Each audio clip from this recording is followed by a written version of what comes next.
បើ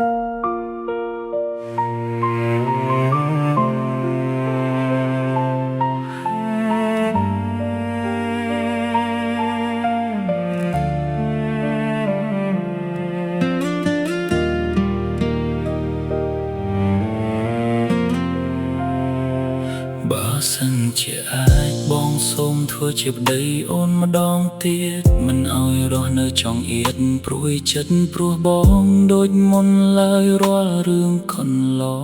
ងបងដឹងខ្លួនខុសអស់ហើយត្រានត្រើយមិនដេកដួលអោបដៃឈរមើលឡើយនឹងកែប្រែគ្រប់យ៉ាងជូនស្រី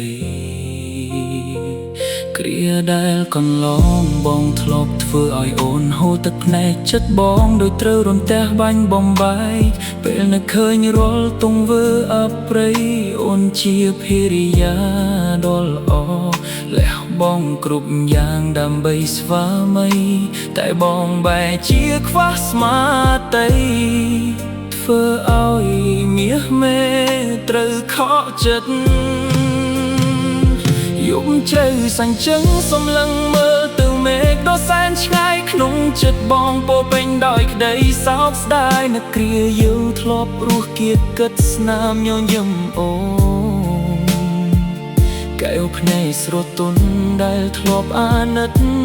ពេលនេះคล้ายជាស្រមោលអតីតដប់កំដៅទ្រូងបងឲ្យខ្លោចផ្សាបើសំពេលវេលាដែលអាចបត់ថយក្រោយត្រឡប់វិញបានបងនឹងបីបាច់ថែរក្សាអើយ៉ានមិនឲ្យហូរទឹកភ្នែកសំបីមួយតំណក់ណាបងនឹងធ្វើជាស្មាបងឯងជាជំរកដ៏កក់ក្ដៅនៃភរិយាមិនឲ្យរងាមិនឲ្យកុំព្រាក្នុងលោកាដ៏ធំធេងនេះឡើយសូមអូនមេត្តាបាយចិត្តអត់ទោសប្រណីដល់បងដងទៀតទោះបីជាមានអបស័ព្ទបៀតបៀនបងមិនរញរាដកថយឡើយចាំឡើយបងសន្យាថានឹងស្មោះត្រង់ស្រឡាញ់អូននោះជីវិតស្អីទៅហើយសូមអូនត្រឡប់មកវិញមកត្រានត្រើយសង្វាសនា